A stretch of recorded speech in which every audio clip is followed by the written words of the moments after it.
Dear students, अपन प्रकरण 3 पढ़ रहे थे। उसमें 3.1 अपन ने कर लिया है। आज अपन करेंगे 3.2 स्पर्श वृत्त। स्पर्श मतलब छूना। वृत्त दो तरह से छू सकते हैं, या तो अंदर की ओर तो उसे कहते हैं अंतःस्पर्शी वृत्त, और जब वृत्त बाहर से छूते हैं तो उसे कहते हैं बाह्य स्पर्शी वृत्त। बोर्ड में इसके ऊपर 1 नंबर का सवाल जरूर आता है, इसलिए इसे बहुत ध्यान से समझेंगे। जब ये यहाँ से यहाँ तक की जो दूरी होती है उसे कहते हैं त्रिज्या। तो ये छोटे वृत्त की त्रिज्या हो गई R1, और बड़ा जो वृत्त है इसमें अंतःस्पर्शी में उसमें हो गई R2।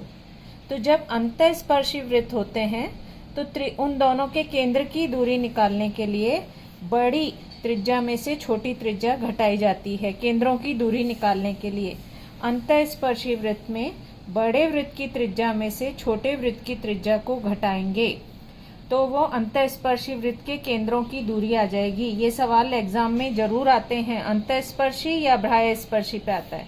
और जब ये बाहर की तरफ स्पर्श करते हैं तो ये बाह्य स्पर्शी वृत्त हो गए।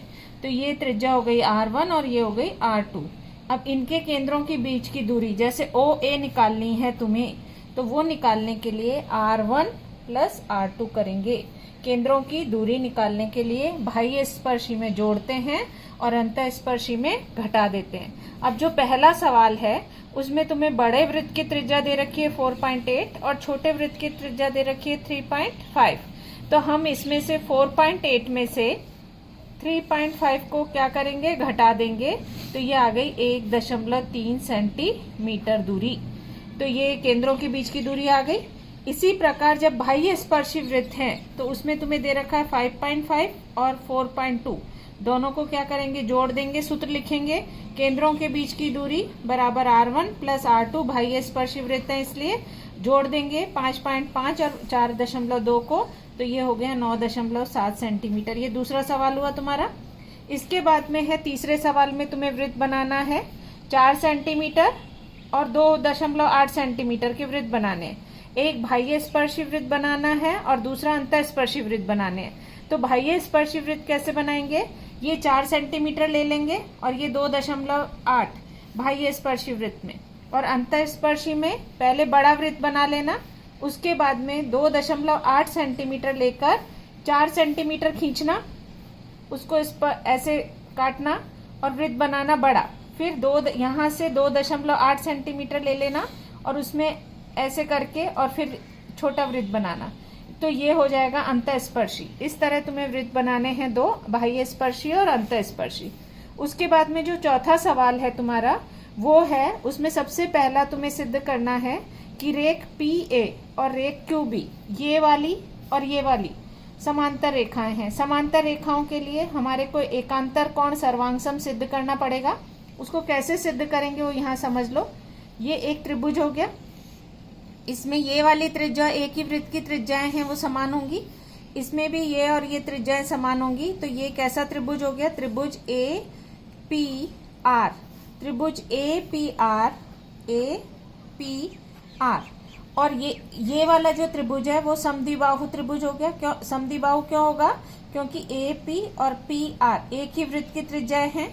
इसी प्रकार यहाँ पर ये भी समद्विबाहु त्रिभुज है, R2 ये समद्विबाहु त्रिभुज है। अब समद्विबाहु त्रिभुज में ये वाला और ये वाला जो कोण संगत कोण सर्वांगसम होते हैं, और इसमें ये और ये कोण सर्वांगसम हो गया। यहाँ पर ये शीर्षाभिमुख कोण है, तो x बराबर किसके हो गया, y के।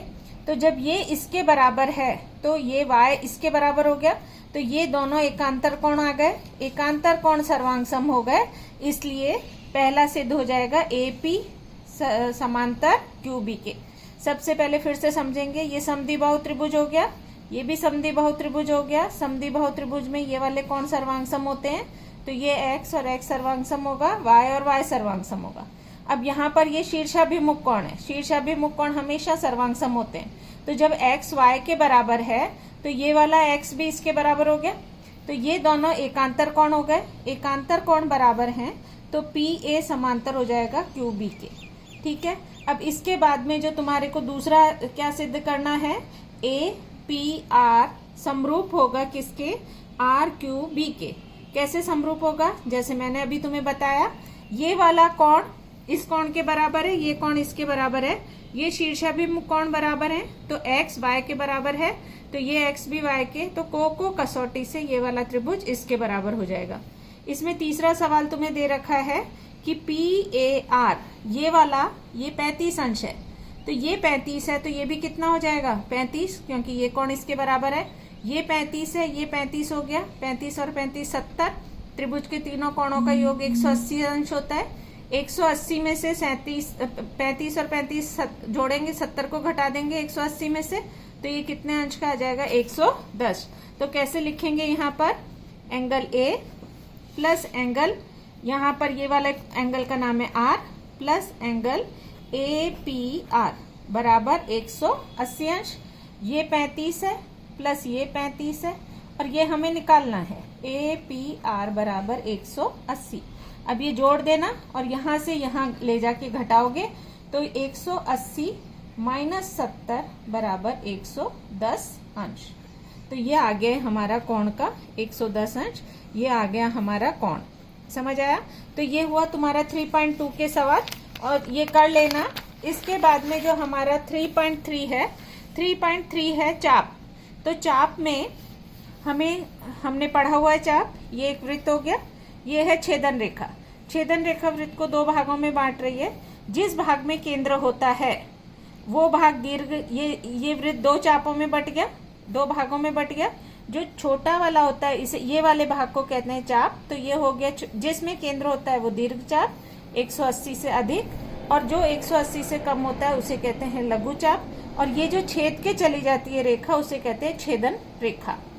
ठीक है, अब यहाँ पे इसी प्रकार ये कोण बन रहा है, केंद्र से जो कोण बनता है उसे केंद्रीय कोण कहते हैं। केंद्रीय कोण से भी दो चाप बनते हैं, एक दीर्घ चाप बनेगा ये बड़ा वाला, और ये हो गया लघु चाप। ठीक है, केंद्रीय कोण वृत्त को दो भागों में बांटता है, दो चाप बनेंगे, एक दीर्घ चाप और दूसरा लघु चाप।